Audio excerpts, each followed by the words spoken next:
ఆకుతోట శ్రీనివాస్ గారు, అలాగే ఈ కార్యక్రమ నిర్వహణని భుజస్కంధాలను వేసుకొని నిర్విఘ్నంగా నిర్వహిస్తున్నటువంటి మన ప్రియతమ నాయకుడు రామ్ గారు, మనం అందరం ఇక్కడ కూర్చోవడానికి కారణమైనటువంటి, ఇక్కడ ప్రత్యక్షంగా లేకపోయినా మనందరి ఆత్మలలో ఉంటూ ఎప్పటికప్పుడు మనల్ని గైడ్ చేస్తూ మోటివేట్ చేస్తూ ఇక్కడ తీసుకొస్తున్నటువంటి పురుషోత్తమరావు గారు.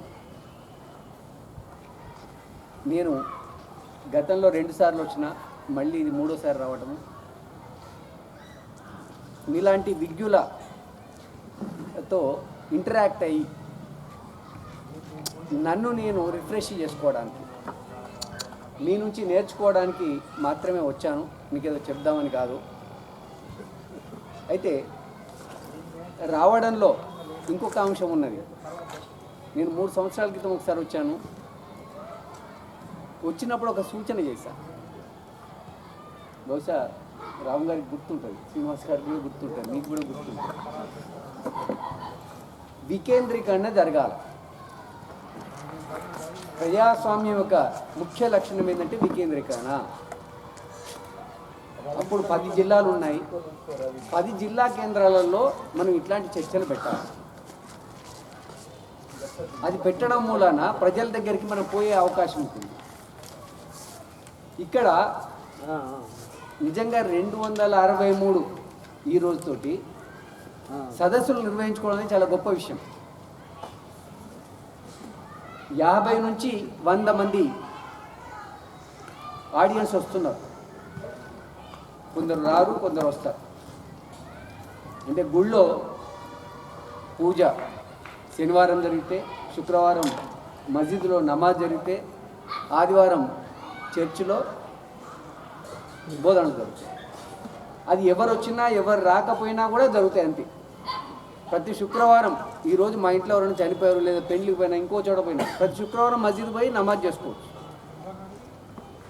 అయితే ఈ మస్జిద్లో మనం రెగ్యులర్ పోయే మస్జిద్లే కాదు, ఎక్కడ అవైలబుల్ ఉంటే అక్కడ చేసుకోవచ్చు. అంటే ప్రజలకి మనము మతాల నుంచి వాళ్ళు ఎందుకు ప్రజల్లో చేరువవుతున్నారు, వాళ్ళు గూడు కట్టుకుంటున్నారు అనే విషయాన్ని ఒకసారి మనం ఆలోచించాలి. అలాగే గుళ్ళు, అడిగడుగున మన గుళ్ళు ఉన్నాయి, అదో చర్చిలు ఉన్నాయి ప్రతి ఊళ్ళో కూడా. అంటే ప్రజలు లేకుండా ఏ వ్యవస్థ కూడా మనదాలదు. అన్ని వ్యవస్థలకి కేంద్రం ప్రజలే. ప్రజాస్వామ్యానికి కూడా ప్రజలే కీలకము, వాళ్ళే కేంద్రం. నిజం చెప్పంటే రాచరిక వ్యవస్థల్లో కూడా కొంత ప్రజాస్వామ్యం ఉందేమో అనిపిస్తుంది.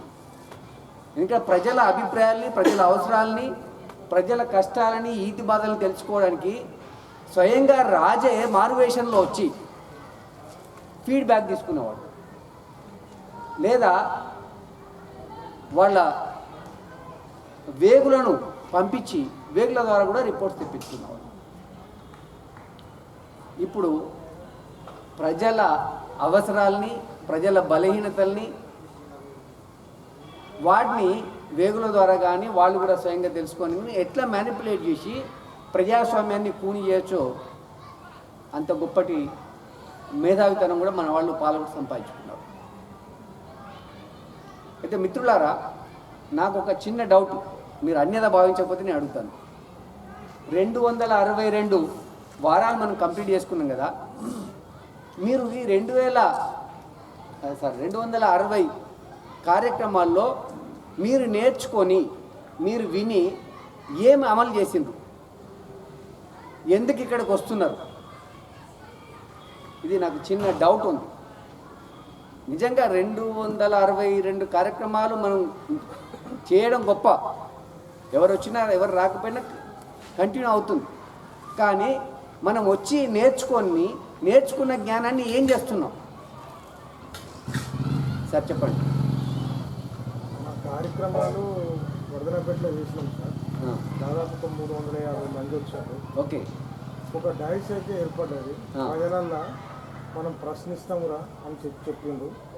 పోతే ప్రజానికంలో ఇప్పుడు పరిస్థితుల్లో ఏ సమావేశాలు చేయాలన్నా కూడా ఎకానమీ ప్రాబ్లమ్స్ ఎక్కువైపోయినాయి. ఈవెన్ దో మీరు మాట్లాడుతూ ఏమన్నారంటే పేపర్ వ్యవస్థ కూడా మాకు సహకరియక రామ్ సారు పేరు ప్రఖ్యాతితోటే ఏదో సాధిస్తున్నాం, వాళ్ళకు కూడా చేస్తున్నారు. అయినా కూడా కొంత కదలిక మాత్రం వచ్చింది సార్. నాకు వచ్చింది. మీరు ఇక్కడికి వచ్చి నేర్చుకున్నారు కదా, మీ జ్ఞానం ఒక్క మీటింగ్ తోటే ఎక్కడ వర్ధనపేట ప్రజలకు సరిపోయిందా? సరిపోలేదు సార్, అదొక ప్రయత్నం. Okay, right, thank you. ఇంకెవరైనా చెప్తారండి? ఒకవేళ మరి మనం రాకపోతే ఏమవుతుంది, ఈ కార్యక్రమాలు నిర్వహించుకోకపోతే ఏమవుతుంది? ఒక్కసారి ఆత్మపరిశీలన చేసుకుందాం. ఇప్పుడు వంతుకు దాసరి కాలాడిచ్చేనట్టుగా వస్తున్నాం పోతున్నాం, ఒక యాక్టివిటీ జరుగుతున్నది, అంతవరకేనా?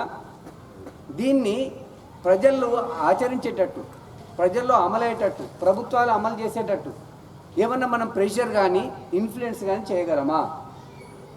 ఆలోచించుకుందాం ఒకసారి. నేను తప్పు పట్టడానికి చెప్పట్లేదు, మనకు ఒక ప్రోగ్రెస్ అనేది ఉండాలి. ఈ మహావృక్షం ఉంది, 1,00,000 ఆకులు ఉండొచ్చు, 1,00,000 ఆకులు ఉన్నాయి కదా అని అది విర్రవీగదు. రోజుకు 1,000 ఆకులు రాలుతుండొచ్చు, రోజు ఒక 2,000 లేదా 500 చిగురిస్తుండొచ్చు. నిత్యం రాలిపోవడం, చిగురించడం అనేది అది జీవం లక్ష్యం. అట్లాగే మనం తెలుసుకున్న జ్ఞానం కానీ మనం ఎక్కడైనా అమలు చేస్తున్నామా, మనం పంచుతున్నామా, ఎందుకు వస్తున్నాం, ఎందుకు వింటున్నాం, ఎందుకు పోతున్నాం? ఇది ఇక్కడ నేర్చుకునేది ఒక ప్రశ్నించే తత్వం మాత్రం వచ్చేసింది ప్రజలలో. ఎవరి దగ్గర కానీ మాట్లాడే తత్వం, అంటే నా వెనక కొందరు ఉన్నారు, నేను ఒక్కరినే కాదు అనేటువంటి భరోసా, నమ్మకం అనేది ఇక్కడ నుండి మొదలైంది. రైట్. అంటే ఒక వృక్షం, అంటే మామూలుగా ఒక మొలక ఒక చెట్టులాగా తయారైంది. ఇది వృక్షంలాగా కావచ్చు, ఇంకా రకరకాలు కూడా కావచ్చు, అంతటా మాత్రం వ్యాపించింది ఇది. దీంతోనే అంటే ఏది చేసినా కూడా మనుషుల్లో ఒక నమ్మకం అనేది ఫస్ట్ తనకి రావాలి. ఆ నమ్మకం అయితే వచ్చింది. ఒక్కొక్క వ్యక్తి ఒక్కొక్క 100-200 మందితో, 1,000 మందితో సమానమైనటువంటి వ్యక్తులు మాత్రమే వస్తా ఉన్నారు. Thank you. అందుకే ఇక్కడ లభించే ఇన్ఫర్మేషన్, రీజనింగ్ మాకు ఉండబట్టిన తర్వాత మేము ఇంటరాక్ట్ అయ్యే పీపుల్ అందరికీ ఇది రిఫ్లెక్ట్ అయ్యింది ఆటోమేటిక్. దాన్ని పనిగట్టుకో అవుతుందా లేదా అని కనుక్కోవడానికి మాత్రమే నేను ఆటోమేటిక్గా రిఫ్లెక్ట్ అయింది, రిఫ్లెక్ట్ అవుతుంది. అందువల్ల ఇది ఆటోమేటిక్ ప్రచారంలోకి వెళ్తానే ఉంటుంది. వీళ్ళు ఎవరైతే ఇంటరాక్ట్ అవుతూ ఉంటారో సొసైటీలో వాళ్ళందరికీ పాస్ అవుతా ఉంటారు. Thank you. అయితే ప్రజాస్వామ్యం యొక్క ముఖ్య లక్షణం అది. ఒక విత్తు 100 విత్తులు తయారవుతుంది, ఆ 100 విత్తులు 1000 విత్తులు అవుతుంది, మల్టిప్లై కావాలి. మన జ్ఞానం కూడా 1 నుంచి 10 మంది పోవాలి, 10 మంది నుంచి 100 మంది పోవాలి, 100 మంది నుంచి 1000 మందికి పోవాలి. తద్వారా మొత్తం సమాజంలో మనం ఆశించినటువంటి మార్పు తీసుకురావాలి. ఇది పురుషోత్తమ గారి లక్షణం అని నేను భావిస్తున్నాను. ఎందుకంటే నాకు గత 35 సంవత్సరాలుగా నాకు పర్సనల్గా తెలుసా, నేను జర్నలిస్ట్గా పనిచేస్తున్నప్పటి నుంచి తెలుసు. ఒక ప్రజాస్వామిక వాది కనబడతాడు ఆయనలో. ప్రజలతో కలిసి మమేకమై వాళ్ళతో జీవించి వాళ్ళలో ఒకరిగా ఉండేటువంటి వ్యక్తి, ప్రజల తరఫున ప్రజల పక్షాన మాట్లాడగల వ్యక్తి. తన వ్యక్తిగత అంటే నేను పోవడానికి చెప్పట్లేదు, రాజకీయ నాయకుల్లో అట్లాంటి విలువలు గల నాయకులు కూడా కొందరు ఉన్నారు. అందుకే ప్రజాస్వామ్యం ఇంకా రక్షించబడుతుంది అని చెప్పడానికి మాత్రమే. ఇప్పుడు వాళ్ళకి ఆర్థికంగా కావాల్సినంత ఉంది, సోషల్ స్టేటా కూడా ఉంది. కానీ ఒక యాక్టివిటీని 263 కార్యక్రమాలు ఎట్లా చేయగలుగుతున్నారు, ఎందుకు చేస్తున్నారు అనేది ఇంక్విజిటివ్నెస్, ఆ తపన అనేది ఉండాలి. ప్రజల కోసం పనిచేయాలనేటువంటి లక్షణం నాయకుడికి ఉండాలి. అయితే అది అట్లా పక్కన ఉంచితే కదిలించు, కరిగి వెలిగించు. మనం కదిలి ఇంకో నలుగురిని కదిలియాలి. మనం ఇంట్లో పడుకుని అరే మీరు చేయండి రా, మీరు ఇది చేయాలి, అది చేయాలని చెప్తే ఎవరు విశ్వసించరు. దీపం కూడా అది కరిగిపోతూ కూడా వెలుగునిస్తుంది. కానీ అంటే మనం త్యాగం చేసి ఇతరులకి ఆదర్శంగా నిలబడాలి. అది ప్రజాస్వామ్యంలో మొట్టమొదట మనం అలవర్చుకోవాల్సింది. ప్రజాస్వామ్యం అంటే ఏంది? భారతదేశంలో రాచరిక వ్యవస్థ ఉన్న సంగతి మనకు తెలుసు. బ్రిటిష్ వాళ్ళు వచ్చిన తర్వాత, అంటే రాకముందు కూడా ఇద్దరు వలస వచ్చారు మన మీద దాడులు చేశారు. ఆర్యులు, ఆ తర్వాత తురుకలు, ఆ తర్వాత బ్రిటిష్ వాళ్ళు వచ్చారు. వలస వచ్చి ఇక్కడ దాడులు చేసి ఇక్కడ వ్యవస్థను బలహీనపరిచి వాళ్ళ ఆధిపత్యాన్ని కొనసాగించారు. బ్రిటిష్ వాళ్ళు మిగతా వాళ్ళకన్నా భిన్నంగా బ్రిటిష్ వాళ్ళు వస్తూ వాళ్ళ స్వార్థం కోసమైనా వాళ్ళ దగ్గర ఉన్నటువంటి ఒక పార్లమెంటరీ విధానం, ఒక డెమోక్రటిక్ విధానం, ఒక పార్టీ సిస్టమ్, ఎన్నికలు, వీటన్నిటిని కూడా వాళ్ళు ప్రవేశపెట్టారు. అవి ప్రవేశపెడుతూ కొన్ని సంస్కరణలు కూడా తీసుకొచ్చారు. ఇక్కడ ఉన్నటువంటి నిచ్చెన మెట్ల వర్ణ కుల వ్యవస్థలో అంటరాని వాళ్ళుగా ఉన్న వాళ్ళని హక్కున చేర్చుకొని వాళ్ళకు చదువు నేర్పించి, విద్య బోధించి, వాళ్ళకు కొన్ని విలువలు నేర్పించి వాళ్ళు ఉన్న ప్రతిభను వెలికి తీసినటువంటి గొప్ప గంట కూడా బ్రిటిష్ వాళ్ళు ఉన్నారు. ఆ British education English is for emancipation, విముక్తి, ఒక బానిస భావజాలం నుంచి విముక్తి కావడానికి ఇంగ్లీష్ ఉపయోగపడింది నేను వ్యక్తిగతంగా భావిస్తున్నాను. ఎందుకంటే అప్పటికి వలస వచ్చినటువంటి ఆర్యులు సమస్త జ్ఞానాన్ని, మూలవాసుల దగ్గర ఉన్న జ్ఞానాన్ని దోచుకొని సంస్కృతంలో సమాధి చేసిండ్రు. సంస్కృతం ఈ దేశ భాష కాదు, అన్ని వేదాల్లో ఉన్నాయి, అన్ని గొప్ప గ్రంథాలలో ఉన్నాయి అని చెప్తారు. కానీ అది ప్రజలకు చేరువకాలేకపోయింది జ్ఞానం. ప్రజాస్వామ్యం అంటే మనం నేర్చుకున్న జ్ఞానం 10 మందికి పంచాలి, ఆ ప్రజాస్వామిక ఆలోచనే అది. కానీ బ్రిటిష్ వాళ్ళు వచ్చిన తర్వాత ఆంగ్ల విద్యను అభ్యసించడం మూలన మొట్టమొదటిసారిగా మహాత్మా జ్యోతిరావు పూలే ఒక 3 గ్రంథాలు చదివాడు. The rights of man, the age of reasoning అని థామస్ పెయిన్ రాసినటువంటి గ్రంథాలు. ఆ తర్వాత స్టూవర్ట్ మిల్ రాసినటువంటి ఆన్ లిబర్టీ అని మరో గ్రంథము ఆయనలో ఒక జ్ఞానోదయాన్ని కల్పించింది.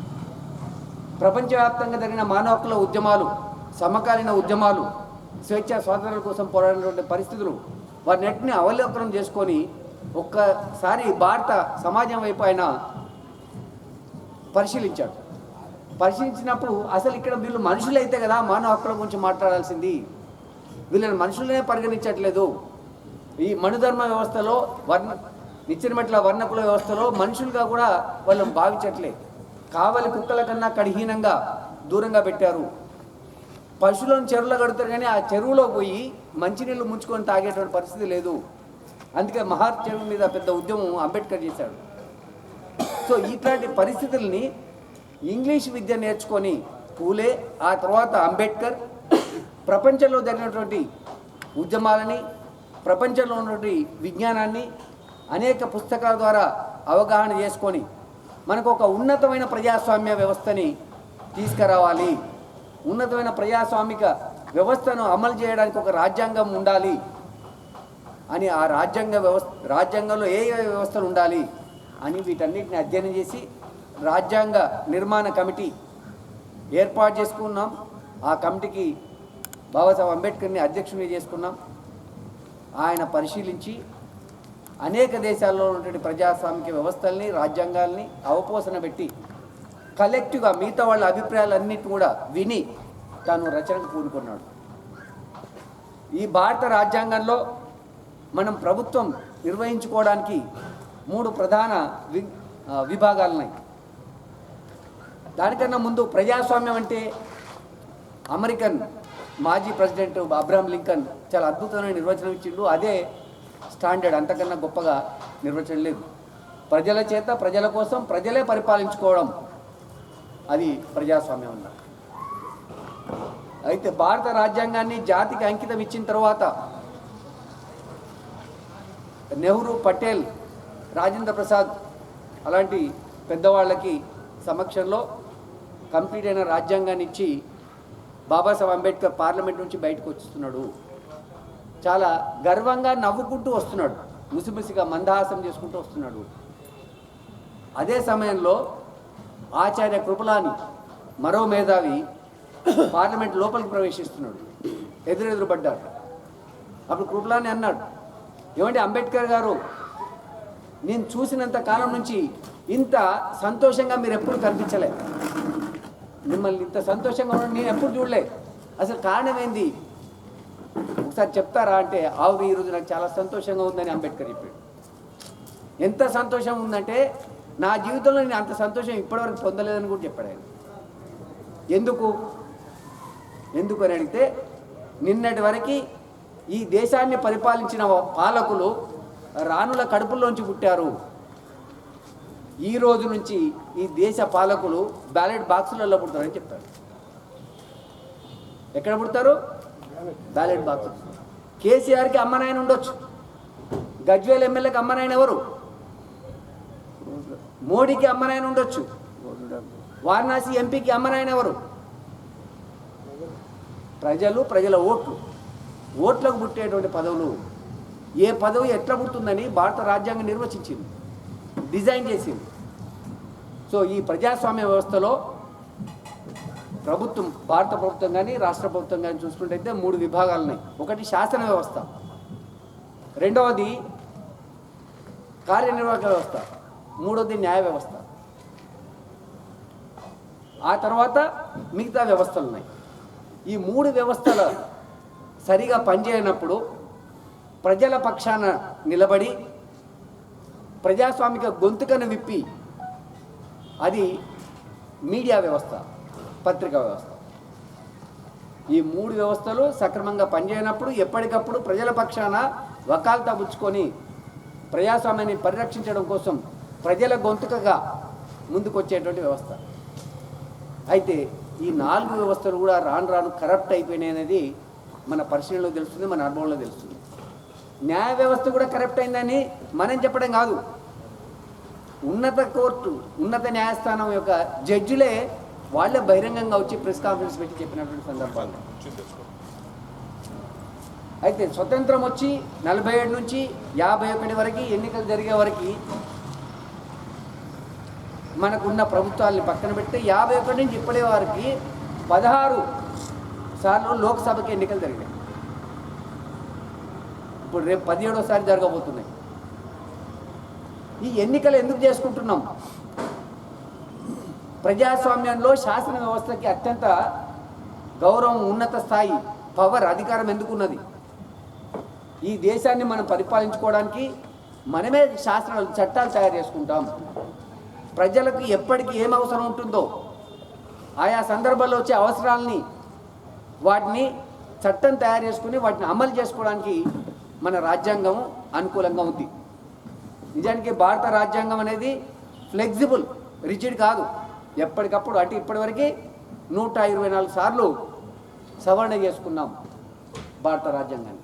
అంత వెసులుబాటు ఉంది.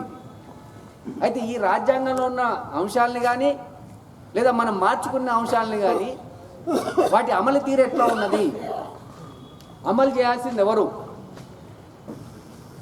నిజానికి సరే పార్టీ వ్యవస్థ వచ్చింది, ఎన్నికలు వచ్చినాయి, ప్రజాస్వామ్యం వచ్చింది. కానీ అప్పటి వరకు కులం పేరిట, వర్ణం పేరిట పెత్తనం చేసిన వాళ్ళే ఆయా రాజకీయ పార్టీలకు చొరబడి ఆయా పార్టీలలో అధ్యక్షులు అయిపోయారు. ఆ పార్టీలలో నిర్ణయాధికారం వాళ్ళ చేతుల్లోకే వచ్చింది, వాళ్ళ చేతుల్లోకి తీసుకొని పార్టీలకు, ఇందాక రామ్ గారు మాట్లాడుతూ చెప్పారు, టిక్కెట్లు ఇచ్చే వ్యవస్థ దగ్గర నుంచి ఓట్లు గెలిపించుకొని బ్యాలెట్ బాక్సుల్లో పడి అవి ప్రకటించుకునే వరకు కూడా ఈ తతంగం అంతా ఎట్లా జరుగుతున్నది? స్వతంత్రం వచ్చిన కొత్తలో రాకముందు జాతీయోద్యమంలో దేశభక్తి భావం, సమాజ సేవ, ప్రజాసేవే పరమావధిగా భావించినటువంటి ఒక నాయకులు, విలువలు గల నాయకులు కనిపించారు. అది 64, 66 వరకు కొనసాగింది. ఆ తర్వాత రెండో తరం అధికారంలోకి వచ్చింది. అంటే జాతీయోద్యమ కాలంలో పనిచేసిన నాయకత్వం 66 వరకు వస్తే 64, 66 నుంచి రెండో తరం అంటే జాతీయోద్యమంలో పాల్గొని వాళ్ళు వచ్చారు. వాళ్ళకి స్వార్థమే పరమావధిగా అయిపోయింది. నాకు నేను నేతగా, పరిపాలనాధ్యక్షుడిగా నేను ఎట్లా కొనసాగాలి, నా ఆధిపత్యం ఎట్లా కొనసాగాలనేటువంటి ఆలోచనతోటి అక్కడి నుంచి మార్పు వచ్చేసింది. 75లో ఎమర్జెన్సీ విధించిండ్రు.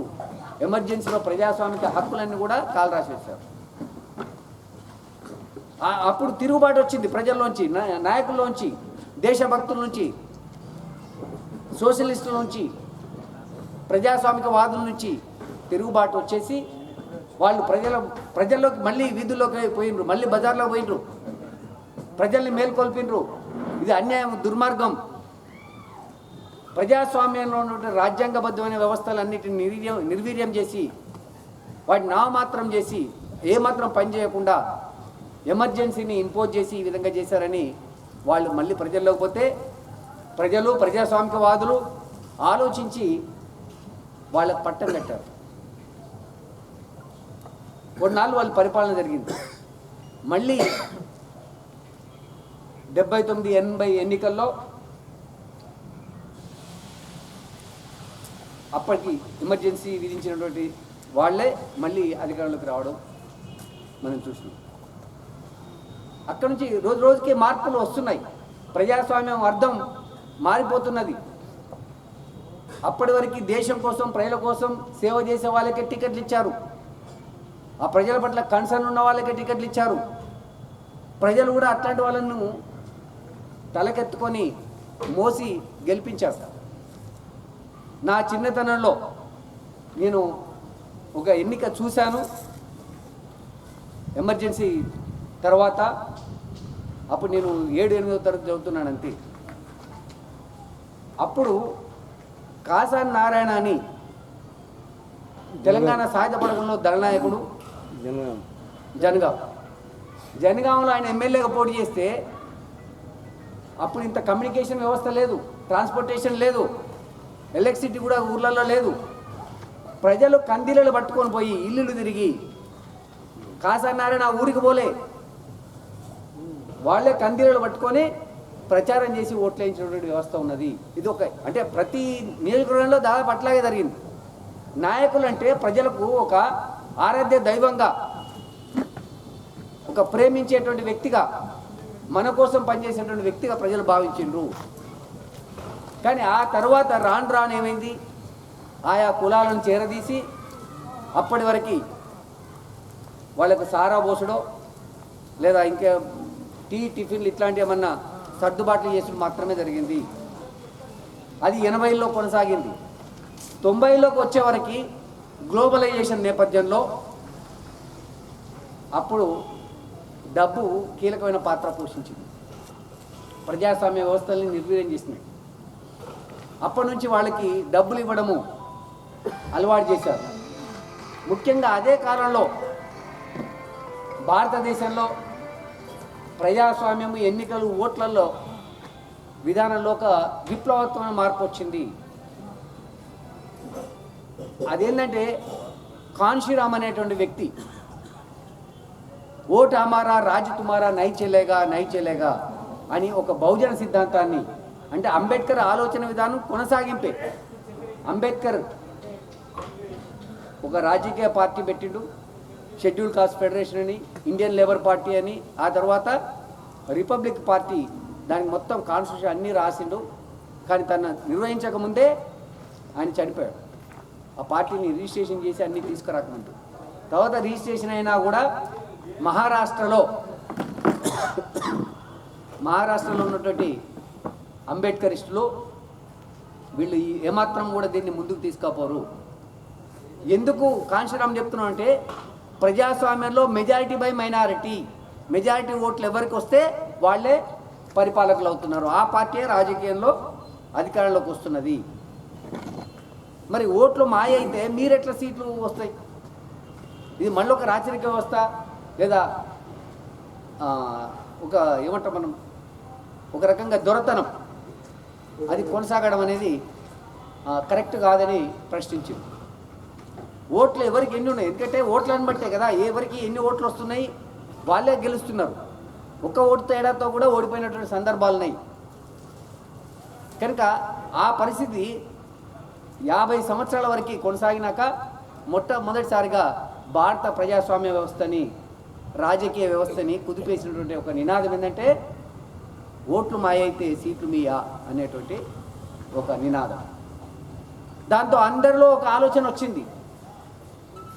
ఎందుకంటే అంబేద్కర్ రాజ్యాంగం రాసిన, ఈ పార్లమెంటరీ విధానాన్ని మనం అడాప్ట్ చేసుకున్నా కాన్స్టిట్యూటివ్ అసెంబ్లీకి ఎన్నిక కాకుండా మహారాష్ట్ర నుంచి ఆయన కుట్ర జరిగింది. బెంగాల్లోని నామశుద్ధులు తీసుకుపోయారని నామినేట్ చేసి కాన్స్టిట్యూటివ్ అసెంబ్లీకి పంపారు, పార్లమెంట్కి పంపారు. అక్కడ ఇంప్లిమెంట్ చేస్తే అమలు కాదు అని చెప్పి కాన్షీరామ్ యమునా నది తీర ప్రాంతాల్లోకి వెళ్ళి అక్కడైతే చమార్ల జనాభా ఎక్కువగా ఉంది, దాదాపు 25% ఉంటుంది. ఈ 25% అంటరాని వాళ్ళుగా ఊరవతల ఉన్నారు.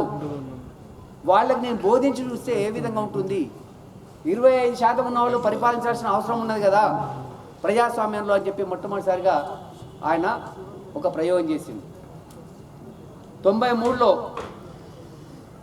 ఎస్పీ బిఎస్పీ అలయన్స్లో ప్రభుత్వం వచ్చింది. దాంతో మిగతా రాష్ట్రాల్లో కూడా దాని ప్రభావం చూపెట్టింది. అంతకుముందు 51లో కానీ కేరళలో ఈఎంఎస్ నమూద్రిపాద్ మొట్టమొదటిసారి ఒక కమ్యూనిస్టు ముఖ్యమంత్రి. ఆయన కూడా మనకు తెలంగాణ సాయుధ పోరాట కాలంలో అది వెట్టి విముక్తి, ఆ తర్వాత రైతాంగ పోరాటం. మొట్టమొదట వెట్టికి వ్యతిరేకంగా విష్ణు రామచంద్రరెడ్డి దుర్మార్గాలకు వ్యతిరేకంగా, ఆయన తల్లి జానమ్మ దొరసాని దుశ్చర్యలకు వ్యతిరేకంగా వెట్టి చేయమంటే వెట్టి మందలు పెట్టమన్నా, వెట్టి గొర్రె పిల్లలు చేయమన్నా, వెట్టి చాకిలి పనులు చేయాలన్నా, మంగలి పద్మశాలి ఇట్లా సబ్బండ కులాలు వెట్టి చేయాలి, దొర ఇంట్లో పనులు అయిపోయినాకనే మన ఇంట్లో చేసుకోవాలి. అట్లాంటి పరిస్థితులలో వాళ్ళు వ్యతిరేకించారు. కడవెండిలో మొదలైనటువంటి ఆ తిరుగుబాటు, విష్ణూరులో మొదలైనటువంటి ఆ తిరుగుబాటు మొత్తం యావత్ తెలంగాణకి అది వ్యాపించింది. అయితే తెలంగాణలో కూడా సాయుధ పోరాటం చేసినా కూడా అధికారం రాలే మనకి. మళ్ళీ ఎన్నికలకు పోయినాం, నెహ్రూ కంటే ఎక్కువ ఓట్లు రావినారాయణ రెడ్డికి వచ్చినాయి ఒక కమ్యూనిస్టు నేతగా. కానీ ఇక్కడ మాత్రం అధికారంలోకి రాలేదు. కేరళలో మాత్రము ఈఎంఎస్ నమూద్రిపాద్ మొట్టమొదటి కమ్యూనిస్టు ముఖ్యమంత్రి ఓట్ల ద్వారా వచ్చిండు. అక్కడ ఆయుధాలు పట్టుకోవాలి. అట్లాగే బెంగాల్లో కూడా ప్రపంచంలో మొదలైంది. ప్రపంచంలో బెంగాల్లో కూడా ఆయుధాలతోటి అధికారంలోకి రాలేదు. అక్కడ కూడా 30 సంవత్సరాలు జ్యోతి బసు ముఖ్యమంత్రిగా ఉన్నా ఓట్లు వేసుకొని అధికారంలోకి వచ్చింది. త్రిపురలో కూడా మాణిక్ సర్కార్, ఆ తర్వాత కాన్షీరామ్. అప్పుడు ఉన్నటువంటి వ్యవస్థలకి లేదా ఒకే పార్టీ అధికారంలో ఉండడాన్ని వ్యతిరేకిస్తూ భిన్న పార్టీలు కూడా ఈ విధంగా ఎన్నికల్లోకి వచ్చి ఒక ప్రజాస్వామ్యాన్ని పరిరక్షించడానికి ముందుకు వచ్చినటువంటి ఒక భిన్న స్వరాలు అధికారంలోకి వచ్చినాయి. దీన్ని గమనించి యూపీలో ఎస్పీ బిఎస్పీల నాయకత్వంలో ఎప్పుడైతే వచ్చిందో అప్పటి వరకు ఓట్లను కాసేటువంటి చెట్లు మాత్రమే అయినటువంటి ప్రజల్లో ఒక ఆలోచన మొదలైంది.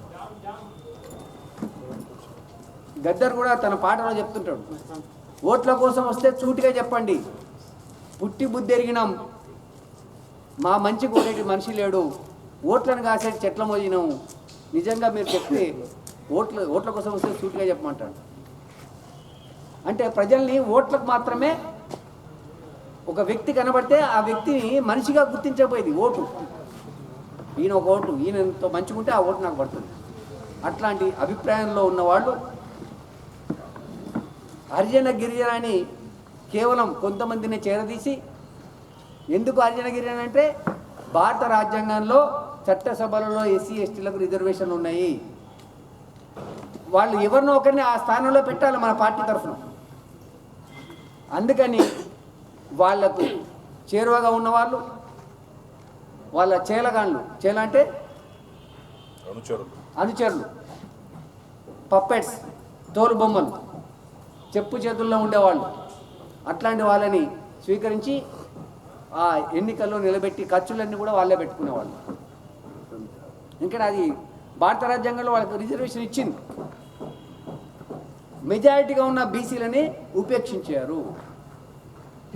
దీన్ని కాస్త ఆసరా చేసుకొని అప్పటి వరకు మన రాష్ట్రంలో, ఉమ్మడి ఆంధ్రప్రదేశ్ రాష్ట్రంలో రెడ్లు ఎక్కువసార్లు ముఖ్యమంత్రి సందర్భం ఉంది. ఎమ్మెల్యేలు కూడా ఎక్కువ మంది అయిన వాళ్ళు వాళ్ళే, మంత్రులైన వాళ్ళు వాళ్ళే. భూస్వామ్య వ్యవస్థ చాలా బలంగా ఉండి భూముల మీద పెత్తనం ఉన్న వాళ్ళు డబ్బులు సంపాదించి ఆ డబ్బున్న వాళ్ళే ఎన్నికల్లోకి రాజకీయాల్లోకి రావడం అనేది జరుగుతున్న పరిస్థితిని చూసి ఉమ్మడి మద్రాసు రాష్ట్రంలో మద్రాసు వాళ్ళతోటి తమిళతోటి నెగలలేక ప్రత్యేక ఆంధ్ర కావాలని ఉద్యమం చేసిన వాళ్ళు బయటకు వచ్చి ఆ తర్వాత ఇక్కడున్న మన వాళ్ళతో కలిసి విజయాలు అందుకొని వాళ్ళు అధికారంలోకి వచ్చారు. వచ్చిన తర్వాత కూడా రెడ్లకు కొనసాగిపోయి జరిగింది. అది గమనించినటువంటి కమ్మలు మొదట రామస్వామి నాయకర్ ఉమ్మడి మద్రాసు రాష్ట్రంలో బ్రాహ్మణిజానికి వ్యతిరేకంగా పోరాటం చేస్తే త్రిపురేణి రామస్వామి చౌదరి ఆయన కమ్మల తరఫున ఒక సంస్కర్తగా ముందుకొచ్చి బ్రాహ్మణిజాన్ని వ్యతిరేకించాడు. అక్కడి నుంచి కమ్మలలో ఈ ప్రాజెక్టులు కానీ ఆర్థికంగా బలపడ్డ వాళ్ళు కానీ సంపన్నులైన వాళ్ళు అందులో అగ్రికల్చర్లో వచ్చినటువంటి సర్ప్లస్ ఇన్కమ్ని సినిమా రంగంలో ఎడ్యుకేషన్ రంగంలో పెట్టారు. పెట్టి ఎడ్యుకేషన్లో సినిమాలో ఎక్కడ ఉన్నా కూడా political power is the supreme అని గమనించిన వాళ్ళు వాళ్ళ కోసం ఒక పార్టీని తీసుకొచ్చారు. ఆ party Telugu Desam party. Telugu Desam party మా కోసం తీసుకొచ్చినాం, మా ఆధిపత్యం నిలబెట్టుకోవడానికి వచ్చినామని చెప్పలే. తెలుగు ఆత్మగౌరవం అన్నారు. తెలుగు ఆత్మగౌరవంతో ముందుకు వచ్చిన వాళ్ళు అప్పటి వరకు రాజకీయంగా విస్మరించబడ్డటువంటి బీసీలని హక్కున చేర్చుకున్నారు. మెజారిటీగా ఉన్న ఓట్లు ఎక్కువ మందిని బీసీలను చేరదీసి వాళ్ళకి టికెట్లు ఇచ్చి వాళ్ళలో మొట్టమొదటిసారిగా 83లో బీసీలను ప్రమోట్ చేస్తూ ప్రభుత్వాన్ని ఏర్పాటు చేసుకున్నారు. బీసీల పట్ల ప్రేమ కాదు, ఎక్కువ ఓట్లు వాళ్ళకు ఉన్నాయి కనుక వాళ్ళని హక్కున చేర్చుకుంటే మనం గెలిచే అవకాశాలు ఉంటాయి అనేటువంటి ఒక కుట్రపూరితమైనటువంటి ఆలోచనతోటి వాళ్ళ స్వార్థం కోసమైనా వీళ్ళకి ఇచ్చారు. బ్రిటిష్ వాళ్ళు కూడా అట్లా చేసింది. వాళ్ళ స్వార్థం కోసమైనా మనకు కొన్ని మేలు చేశారు, కానీ మిగతా వాళ్ళు చేయలేకపోయింది. అట్లా రాజకీయంగా చాలా ఎన్నికలలో చాలా పరిణామం జరుగుతూ వస్తున్నది. దాని తెలుగు ఆత్మగౌరవం పేరిట తెలుగు వాళ్ళ మీదనే ఇంకో ప్రాంతం వాళ్ళు ఆధిపత్యం చెలాయించడం, వాళ్ళను వలసవాదులుగా వచ్చి ఇక్కడ దోపిడీ చేయడం, దాన్ని కూడా వ్యతిరేకించడానికి మనకు సామాజిక రాజకీయ ఉద్యమాలుగా ముందుకొచ్చినాం. దాదాపు 60 సంవత్సరాలు ఆంధ్రుల పెత్తనానికి వ్యతిరేకంగా మనం పోరాటం చేసి ఇంకో రాజకీయ వేదికను ఏర్పాటు చేసుకున్నాం. ఆ రాజకీయ వేదిక ద్వారా తెలంగాణ సాధ్యమైందా కాలేదా అనేది ఒక అంశం అయితే, మొత్తం మీద అనివార్యంగా తెలంగాణ ఏర్పాటు చేసుకున్న పరిస్థితులు మాత్రం క్రియేట్ చేసుకున్నాం. అటు కేంద్ర ప్రభుత్వం కానీ ఇక్కడ రాష్ట్రంలో కానీ ఒక అనిశ్చితిని ఒక డీస్టెబిలైజ్ చేయడానికి వాళ్ళని కుదిపేసి తెలంగాణ మాత్రం తెచ్చుకోగలిగినాము. మరి తెలంగాణ వచ్చినాకైనా ప్రజాస్వామిక విలువలు ఉన్నాయా అనేది మనం ఆలోచించుకోవాలి. ప్రజాస్వామిక విలువలు ఉంటే ఎట్లుంటుంది? అసలు ప్రజాస్వామ్యం అంటే ప్రజలు వాళ్ళకి ఏం కావాలో వాళ్ళు కోరుకోవాలి. ఇప్పుడు మనం ఇట్లా మీటింగ్ పెట్టుకున్నట్టుగా మన ఊరికి ఏం కావాలి, మన నియోజకవర్గానికి ఏం కావాలి, మన నియోజకవర్గంలో ఎవరైతే సమర్థవంతమైన నాయకుడు, ఎవరైతే సామరస్యంగా అందరినీ కలుపుకొని పోతాడు, ఎవరికైతే ఇక్కడ ఈ ప్రాంతం మీద పట్టు ఉన్నది, ఈ ప్రాంతంలోని సమస్యలు ఏమున్నాయి, ఇక్కడ అభివృద్ధి జరగాలంటే ఏం కావాలి అనేటువంటి అంశాల మీద అవగాహన కలిగిన వ్యక్తి కావాలి. అయితే ఇంకొక విషయం ఏంటంటే, భారత ప్రభుత్వంలో 3 విభాగాలు, శాసన వ్యవస్థ, కార్యనిర్వాహక వ్యవస్థ ఉంటే మంచిగా చదువుకున్న వాళ్ళు, విజ్ఞులు, విషయ పరిజ్ఞానం కలిగిన వాళ్ళంతా ఏమవుతున్నారు? మన టీచర్లు కూడా ఏం చెప్తారు? బుద్ధిగా చదువుకో బిడ్డ, నువ్వు డాక్టర్ కావాలి, ఇంజనీర్ కావాలి, ఐఏఎస్ కావాలి, లాయర్ కావాలి, చివరికి ప్రొఫెసర్ కావాలి, టీచర్ కావాలి, జర్నలిస్ట్ కావాలి అని చెప్పి మాత్రమే చెప్తారు. ఇప్పటికి కూడా మీరందరూ, నేను అనుకుంటాను మీరందరూ, నేను కూడా, మన బిడ్డలు ఏం కావాలి? పెద్ద పెద్ద ఆఫీసర్లు కావాలని కోరుకుంటాం. సరే, నక్సలైట్ కావాలనేది ఎందుకు వచ్చింది కూడా మనం విశ్లేషించుకుందాం. మనము ఇక్కడ ఎవరమైనా నా బిడ్డ, నా కొడుకు ఎమ్మెల్యే కావాలి, ఎంపీ కావాలి, మంత్రి కావాలని కోరుకున్న వాళ్ళు ఎంతమంది ఉన్నారో చేతులు ఎత్తండి. బహు అరుదు, అన్న అన్న నమస్తే. చాలా చాలా అరుదు మనం కోరుకోం. ఎందుకు ఆ రాజకీయమా చిచి, అది దుర్మార్గం అండి, వర్స్ట్ అంటాం. దాన్ని మాత్రం పోవద్దు అనుకుంటాం. అట్లా చిన్నప్పటి నుంచి జ్ఞానం ఉన్న వాళ్ళంతా బైపీసీ ఎంపీసీ తీసుకొని డాక్టర్లు, ఇంజనీర్లు, ఇంకా ఇతర రంగాల్లోకి పోవడమే కాకుండా ఇంకా కాకపోతే ఐటీఐ చేసి ఓ కార్ఖానా పెట్టుకో, లేదా కార్ఖానాలో పని చేయమంటాం. కానీ బిడ్డ నువ్వు మంచి రాజకీయ నాయకుడు కావాలరా, ఈ సమాజానికి గొప్ప నాయకుడు కావాలి, ఈ దేశాన్ని రక్షించాలి అని చెప్పిన తల్లిదండ్రులు అయితే నేనైతే లేరని చెప్పుకుంటాను. ఎక్కడో ఒకరో ఇద్దరో పురుషోత్తరం లాంటి వాళ్ళు రాముని ఎంకరేజ్ చేయడము, నెహ్రూ ఇందిరాని ఎంకరేజ్ చేయడము, ఆ తర్వాత ఇందిర సచ్చింది కనుక రాజు రావడము, రాజు తర్వాత రాహుల్. సో అట్లా కుటుంబ పరంగా రావడం జరుగుతున్నది. అదే పద్ధతి రాష్ట్రాలలో కూడా వచ్చింది. కాశీరావు ఆయన తల్లి ఎంకరేజ్ చేసిందేమో. ఏమండి? కాశీరావు ఆయన తల్లి ఎంకరేజ్ చేసిందేమో కదా. చేయొచ్చు, చేయకపోవచ్చు, తెలియదు అంటున్నాను. చేయలేదు. మరి అంబేద్కర్ గారిని ఆయన తల్లి చేయలేదా? చేయలేదు. మరి ఆమె తల్లి ఆమె వర్ధంతి కూడా మనం జరుపుకుంటాం గొప్ప మాట అని. అవును, అంత గొప్పవానికి అన్నది, గొప్పవాడి కన్నందుక. అవును, ఓకే, రైట్. అయితే మిత్రులారా, అంటే భారత ప్రజాస్వామ్యంలో సుప్రీం పవరు లెజిస్లేచర్కి ఉంది, శాసన వ్యవస్థకు ఉంది. ఆ శాసన వ్యవస్థని వదిలేసి మనం మిగతా వ్యవస్థలోకి పోతున్నాం. యథా రాజ తదా ప్రజ. నేను ములుగులో ఒక స్కూల్, సాంబయ్య అని ఒక ఆయన టీచర్ మిత్రుడు స్కూల్ పెట్టుకున్నాడు. 25 సంవత్సరాల ఉత్సవాలు జరుపుకుంటున్నప్పుడు నన్ను కూడా అక్కడ స్పీకర్గా పిలిచింది. అప్పుడు డిఓ సత్యనారాయణ రెడ్డి ఉండి, సత్యనారాయణ నాకు జూనియర్, ఆయన వాళ్ళ కన్సర్న్ ఆఫీసర్ కనుక ఆయన పిలిచారు. వరంగల్ ప్రైవేట్ టీచర్ల అసోసియేషన్ ప్రెసిడెంట్ కూడా ఉన్నారు. నేను అప్పుడే కొత్తగా ఇక్కడికి వచ్చిన. హైదరాబాద్లో ఎక్కువ నా అధ్యయనం, చదువుకోవడం, ఉద్యోగం చేయడం హైదరాబాద్లో జరిగింది. అప్పుడు నేను ఇక్కడ ఆఫీసర్గా వచ్చినాను కనుక నన్ను పక్కన సత్యనారాయణ రమ్మన్నాడు. ఇంకో మిత్రుడు రమణ ఉండే పిఆర్ఓ, వాళ్ళిద్దరు రమ్మంటే పోయినాడు. పోతే వాళ్ళు మాట్లాడిన తర్వాత అక్కడ డాక్టర్ లైన్లు అదంతా అంటే మన ఎస్టీ ప్రాంతం కనుక, గిరిజన ప్రాంతం కనుక డాక్టర్లు, ఇంజనీర్లు, ఆ తర్వాత పోలీసులు, మిగతా రంగాల్లో చాలామంది టీచర్లు ఉన్నారు. వాళ్ళందరికీ సెలబ్రేట్ చేస్తున్నారు. అయితే ముఖ్యులందరూ మాట్లాడాక చివరికి నాకు అవకాశం ఇచ్చారు. నీ అన్న ఇంతమంది ఉన్నారు కదా, ఇప్పుడు మిమ్మల్ని అడిగినట్టే మీ పిల్లలు ఒక మంచి నాయకుడు కావాలి అని ఎంతమంది కోరుకుంటారో చేతులు ఎత్తారంటే ఎవరు లేరు. ఐఐటి చదవాలి, ఇంకోటి చదవాలి, ఇంకోటి చదవాలని చెప్పారు. కానీ నా కొడుకు ఒక ఎమ్మెల్యే కావాలని కోరుకోలేదు. నా కొడుకు కలెక్టర్ కావాలని కోరుకున్నారు. అక్కడ అప్పుడు ఉన్నటువంటి ఎమ్మెల్యే నాన్ మెట్రికులేటు, 10th కూడా పాస్ కానటువంటి, మొన్నటి వరకు మంత్రిగా కూడా ఎలగబెట్టిండు ఆయన. సో అట్లాంటి వ్యక్తులు ముందు కలెక్టర్ చదువుకొని వచ్చి కూడా చేతులు కట్టుకొని నిలబడేటువంటి పరిస్థితి. ఎందుకు?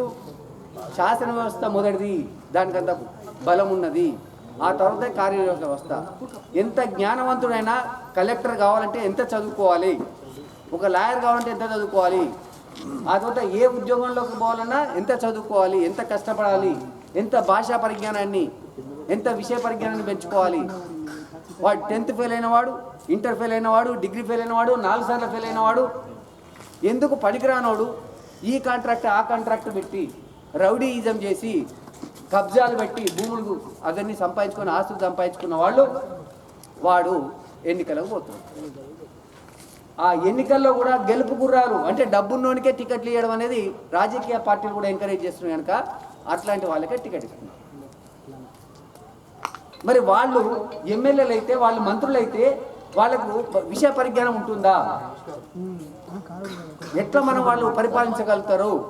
ఎట్లా ఐఏఎస్ లాంటి జ్ఞానం ఉన్న వాళ్ళని కూడా ప్రభావితం చేసి అట్లా కాదు, ఈ విధంగా చేయాలి ప్రజల కోసం, నేను ప్రజాస్వామ్యంలో ప్రజల ప్రతినిధిని, ప్రజల అవసరం ఇది కనుక ఈ విధంగా మనం చట్టాన్ని అవసరమైతే మార్చుకున్న అధికారం కూడా శాసన వ్యవస్థకు ఉన్నదని అట్లా చెప్పగలిగినటువంటి సత్తా ఈ ఎమ్మెల్యేలకు ఉంటుందా, ఈ ఎంపీలకు ఉంటుందా?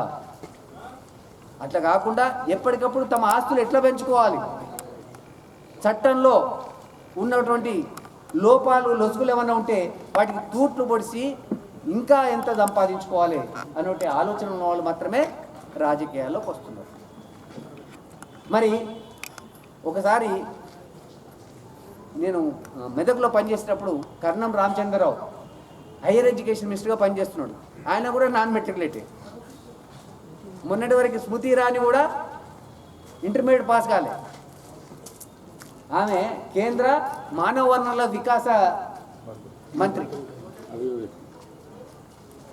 అట్లని చదువుకోని వాళ్ళకి జ్ఞానం ఉండదని అనట్లే. అంజయ్యనుడు అద్భుతమైన జ్ఞానవంతుడు, అద్భుతమైన మానవీయత హృదయం ఉన్న వ్యక్తి. రబ్రీదేవి ఉంది, రబ్రీదేవి కూడా 5వ తరగతి చదవలే. లాలూ ప్రసాద్ చదివిండు, అద్భుతమైన వ్యక్తి, లా చదివిండు. అయితే ప్రజల అవసరాలని తెలుసుకొని ప్రజల అవసరాలను తీర్చడానికి మంచి హృదయం ఉన్న నాయకుడు కావాలి. విషయ పరిజ్ఞానంతో పాటు మానవత్వం, హ్యూమన్ టచ్ అనేది కూడా ఉండాల్సినటువంటి ఉంది. సో ఈ నాయకులు ఎక్కడ ఏమన్నా ఫ్యాక్టరీలో తయారవుతారా? ఇప్పుడు ఈ మైక్ ఉంది, 100 మైకులు, 1000 మైకులు, 1,00,000 మైకులు తయారు చేయవచ్చు. ఈ గ్లాస్ ఉన్నది, కోటాను కోట్ల గ్లాసులు ఒకటే మూసలో అన్ని ఇట్లాగే ఉంటాయి. కానీ నాయకులు ఎక్కడి నుంచి పుట్టుకురావాలి? ఏ కార్ఖానలో తయారు చేద్దాం? మంచి హృదయాలు తయారు చేసే కార్ఖానా పెట్టుకోవాలి. అగో గా కార్ఖానే తెలంగాణ జనవేదిక, గా కార్ఖానే తెలంగాణ జనవేదిక. ఇక్కడ మంచి మనుషులు తయారు చేయడానికి ఈ మీటింగ్లు ఏర్పాటు చేసుకుంటాం.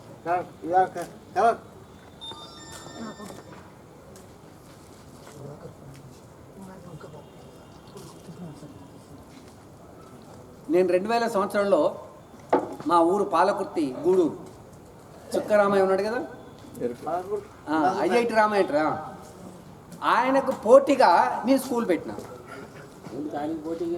ఎందుకు పెట్టినో చెప్తున్నా. ఆయన ఏం చేస్తానంటే ఐఐటికి కోచింగ్ ఇస్తాడు. ఆయన ఐఐటిలో పనిచేయలే, ఐఐటిలో చదువుకోలే, ఐఐటికి కోచింగ్ ఇస్తాడు. ఆ కోచింగ్ కూడా ఆయన సొంతంగా ఇవ్వలే. ఇంకో కృష్ణమూర్తి అంటే ఆయన ఉన్నాడు, ఆయన కొంచెం దాంట్లో ప్రావీణ్యం ఉంది. మొదట 3 కలిసి పార్ట్నర్స్గా పెట్టారు, ఆ తర్వాత విడిపోయారు. ఆ ఫ్లో ఆయనకి ఇట్లా అచ్చొచ్చింది, ఐఐటి కోచింగ్ ఇచ్చడం మొదలుపెట్టాడు. ఈయన దగ్గర కోచింగ్ తీసుకోవాలంటే ఇంకో చోట కోచింగ్ తీసుకోవాలి. ఆడ కోచింగ్ తీసుకుంటే ఈయన ఒక ఎంట్రన్స్ పెడతాడు, ఎంట్రన్స్ పెట్టి 200 మంది కోచింగ్ ఇస్తే అందులో 100-130 మందికి వస్తారు. అంటే cream of the cream, best of the best తీసుకొని వాళ్ళని ప్రమోట్ చేసిండు. ఆయనకు పోటీగా వర్స్ట్ ఆఫ్ ది వర్స్ట్ తీసుకొని నేను నెంబర్ 1 బెస్ట్ చేశాను. ఎందుకు పనికిరానోడిని తీసుకొని వాడిని పనికొచ్చేటువంటి ఆనిముత్యం తయారు చేయాలి. ఆయన పోటీ అని ఎందుకు అంటున్నారు? ఎందుకంటున్నాడు అదే ఆయన, అర్థం కాలేదు. నీకు అర్థం కాదు కూడా, అర్థం కాదు కూడా. ఆయన పోటీ అని మీ పక్కన మీరు ఆగండి, తర్వాత మాట్లాడు. అయితే ఎందుకనంటే పోటీ అని, ఎందుకంటే ఒకవైపు నుంచి ఆయన వస్తున్నాడు, బెస్ట్ ఆఫ్ ది బెస్ట్ని తీసుకొని నా గొప్పతనం అన్నాడు. నేనేమన్నా అంటే ఏమి లేనో తీసుకొచ్చి గొప్పవాణి చేయాలి. ఆయనకు సన్మానం, ప్లీజ్, ఆయనకు సన్మానం జరిగినప్పుడు నన్ను కూడా పిలిచారు వక్తగా. అయ్యా నీ దగ్గర ఆర్కిటెక్చర్ చదువుకొని, ఐఐటిలో బీటెక్ ఆర్కిటెక్చర్ చదువుకొని, బీటెక్ సివిల్ ఇంజనీర్ చదువుకొని వాడు ఇక్కడి నుంచి అక్కడికి ఒక రోడ్ వేద్దామని లైన్ కొడతాడు. ఆ టెలిస్కోప్లో చూసి అది కరెక్ట్ ఉందా లేదా చూస్తాడు. మా రైతు ఈ గెట్ నుంచి ఆ గెట్ వరకు గురి చూసి కోండ్రేస్తాడు. మొలకలు మలిసినాక చూడు, నువ్వు వేసిన రోడ్డు కన్నా చక్కగా వస్తుంది. ప్రతిభ నీ ఐఐటిలో దగ్గర ఉందేనా? ఈ రైతుది కాదా? ఈ కూలీది కాదా? ఊర్లలో బతుకు తెరువు కరువైపోయి పొట్ట చేత పట్టుకొని పట్నం పోయి పారకానే మేస్త్రి అవుతాడు.